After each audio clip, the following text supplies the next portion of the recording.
Hello everyone. So today हम आज हम पढ़ेंगे। आज हम अपना डेटाबेस मैनेजमेंट सिस्टम का सिलेबस शुरू कर रहे हैं। सबसे पहले हम ये जान लेते हैं कि डीबीएमएस का फुल फॉर्म होता क्या है।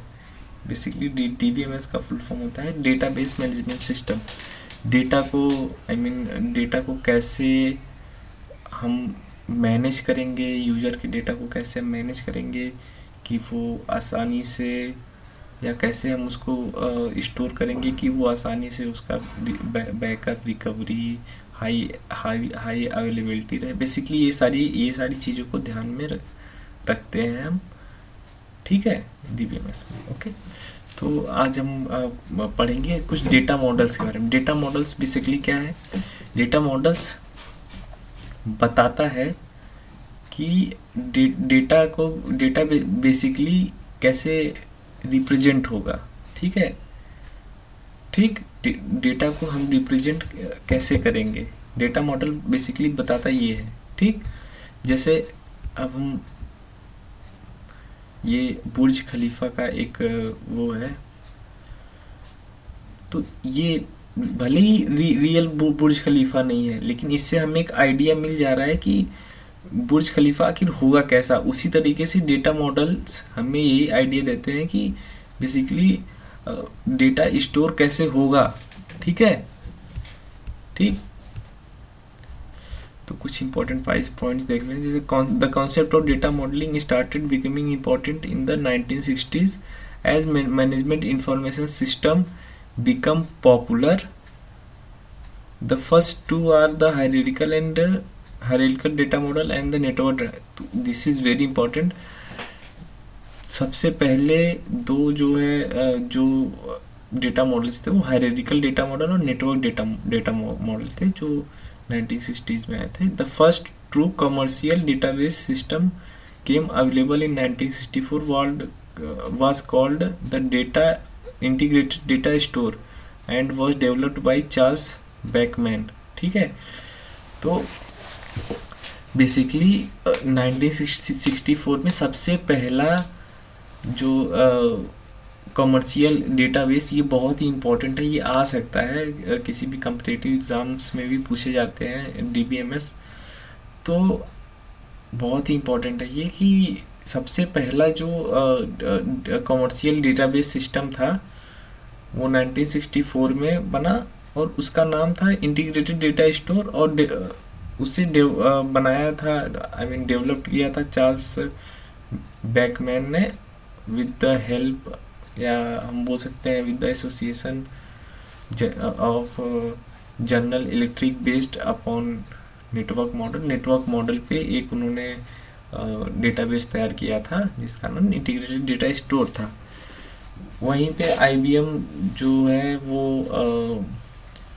हायरार्किकल डेटा मॉडल पे फोकस कर रही थी, ना कि नेटवर्क डेटा मॉडल पे।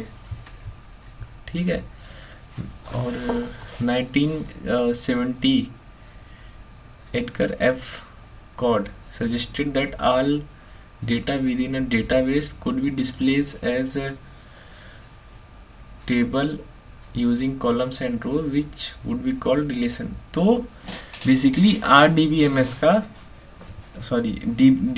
का जो इसमें जो मॉडर्न में आरडीबीएमएस चल रहा है, टेबल्स के जरिए हम पूरे डेटा को स्टोर करते हैं टेबल्स के रूप में, तो उसकी नींव जो है वो 1960 में एडगर एफ कॉड द्वारा रखी गई। इन्हीं को डीबीएमएस का फादर भी कहा जाता है। ठीक है, ये काफ़ी इम्पोर्टेंट है, और उन्होंने ही सबसे पहले बोला था कि डेटा को हमें टेबल के फॉर्म में स्टोर करना चाहिए।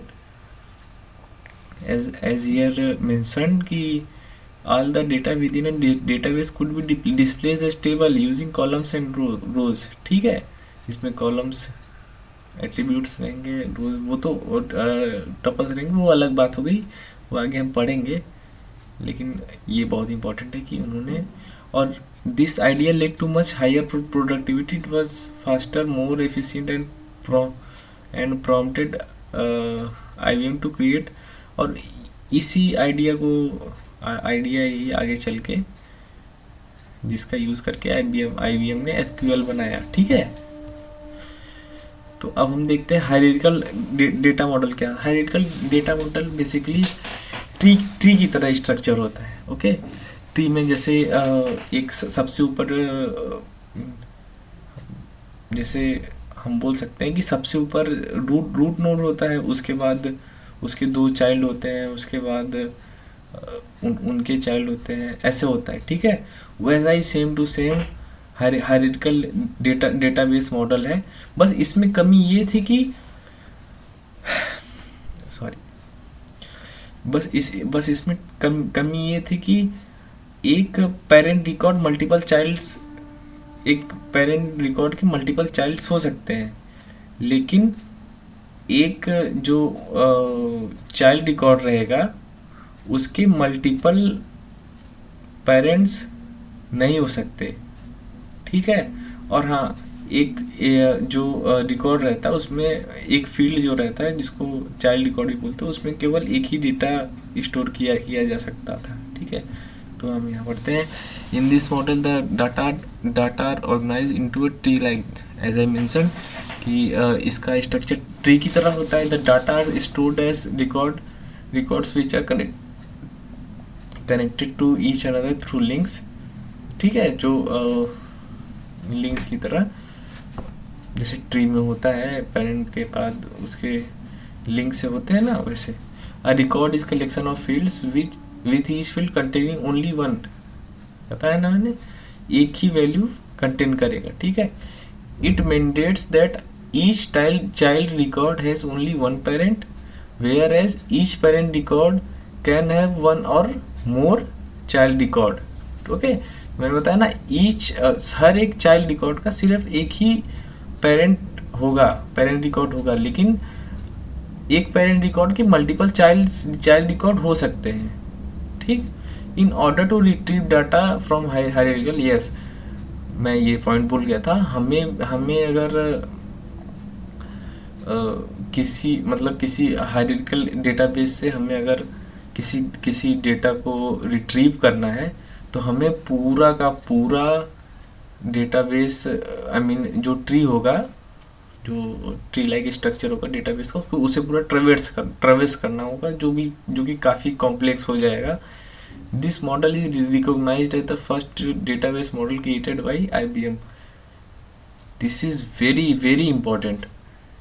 तो जो हायरार्किकल डेटाबेस मॉडल है वो आईबीएम के द्वारा बनाया, रिकॉग्नाइज्ड किया गया था पहले डेटाबेस मॉडल के रूप में। ये बहुत ही इंपॉर्टेंट है, ये आ सकता है। ठीक है, जैसे हम यहाँ एग्जांपल ले सकते हैं कि जैसे हम देख रहे हैं कि एम्प्लॉय टेबल है, कंप्यूटर टेबल है। ठीक है, ठीक, यहाँ हम देख रहे हैं कि जो एम्प्लॉय नंबर है 100, वो कंप्यूटर को भी यूज़ कर रहा है, मॉनिटर को भी यूज़ कर रहा है, इसी और मॉनिटर को यूज़ कर रहा है, और प्रिंटर को भी यूज़ कर रहा है। दो मॉनिटर्स और प्रिंटर्स को यूज़ कर रहा है वो। ठीक है, लेकिन आप ये भी देखो, कोई भी जैसे कंप्यूटर है, मॉनिटर है, मॉनिटर भले ही मॉनिटर और कंप्यूटर के भले ही सेम इसके जो ये पेरेंट, मान लो हम मान लेते हैं एम्प्लॉय नंबर को पेरेंट। ठीक है, तो इस पेरेंट के मल्टीपल चाइल्ड्स हैं, वो मल्टीपल चीज़ों को एक्सेस कर रहा है, लेकिन कंप्यूटर जैसे होगा ये मल्टीपल पेरेंट के साथ पेरेंट को एक्सेस नहीं कर पा रहा है। ठीक है, मल्टीपल पेरेंट्स के साथ संबंधित नहीं है। आप देख सकते हो, जैसे मॉनिटर है, मॉनिटर दो बार भले ही मेंशन है यहाँ पे, लेकिन सेम ही एट्रीब्यूट के साथ वो रिलेशनशिप में है। ठीक है, तो यही सबसे बड़ा कारण था कि थोड़ा हायरार्किकल डेटाबेस जो था उसमें यही सबसे बड़ी कमी थी। उसके बाद हम देखते हैं नेटवर्क मॉडल। तो नेटवर्क्स मॉडल में सब कुछ वही था, बस इसमें उसकी जो कमी थी उसको सुधार दिया गया। उसमें था, ये था कि each parent record can have one or more child record, but each child record must have only one parent record, यही था ना। लेकिन इसमें पेरेंट्स के भी कई चाइल्ड हो सकते हैं और चाइल्ड्स के भी कई पेरेंट्स हो सकते हैं, ठीक है। और अगर इस हिसाब से देखा जाए तो ये ट्री लाइक स्ट्रक्चर तब नहीं रह जाता है, अगर तो ये एक तरह से ग्राफ का स्ट्रक्चर फॉर्म करता है, ठीक है। तो हम ये देख सकते हैं while the hierarchy database model structures data as a tree of records with each record having one parent record and many children. The network model allows each record to have multiple parents and child records forming a generalized graph structure, ठीक है। allow करता है each record to have multiple parents and child records, ठीक है। दोनों के उसमें multiple parents हो सकते हैं और मल्टीपल चाइल्ड्स हो सकते हैं, ठीक है। The network model was adopted by CODASIL database task group in 1969. It is sometimes known as the CODASIL model for this region. Okay. Entity relationship model. This is also very important. तो entity relationship model क्या होता है, although हम इसे आगे बहुत ही detail में देखेंगे, फिर भी थोड़ा सा देख लेते हैं। An ER model is a logical representation of data is a object and relationship among them. Okay, these objects are known as entities and relationship is an association among these entities. Relationship in मतलब entities के बीच में association होता है, ठीक है। This model was designed by Peter chain and published in 1976 papers. Okay, object based data model बस ER model का एक एक्सटेंशन है जिसमें उप्स के कॉन्सेप्ट जो मतलब जोड़ दिए गए, जैसे मेथड्स हो गए, फंक्शंस हो गए, क्लास इनकैप्सुलेशन हो गया, ओके, ऑब्जेक्ट्स हो गया, ये सब जोड़ दिया गया, ठीक है। रिलेशनल डेटा मॉडल, तो RDBMS क्या रिलेशनल डेटा मॉडल होता क्या है। This type of model design the data in the form of rows and columns with in a table. This a relationship model uses a table for representing data and in between relationship. तो relational data model क्या करता है कि जो data होता है उसे रोज और कॉलम्स के रूप में रिप्रेजेंट करता है एक टेबल में, ठीक है। और उस टेबल को रिलेशनशिप कहते हैं। टेबल रिलेशनशिप एक ही चीज़ है। The model was initially described by Edgar, as I mentioned, the father of DBMS, Edgar F Codd, in 1969. The relationship data model is widely used model which is primarily used by commercial data processing application. Okay, commercially सबसे ज़्यादा use किया जाता है relational database model, ठीक है। जैसे ये हम देख सकते हैं कि ये कोई किसी कॉलेज का टेबल है, कॉलेज के एम्प्लॉयज़ का टेबल है, या किसी कंपनी का टेबल है, तो कस्टमर आईडी हो गया, ये उनका नेम हो गया, ये सैलरी हुई, डिपार्टमेंट हो गया। तो ऐसे हम रिप्रेजेंट किए, एट्रीब्यूट्स हो गए, ये टपल्स हो गए, ठीक है। तो आज के लिए इतना ही। Thank you so much.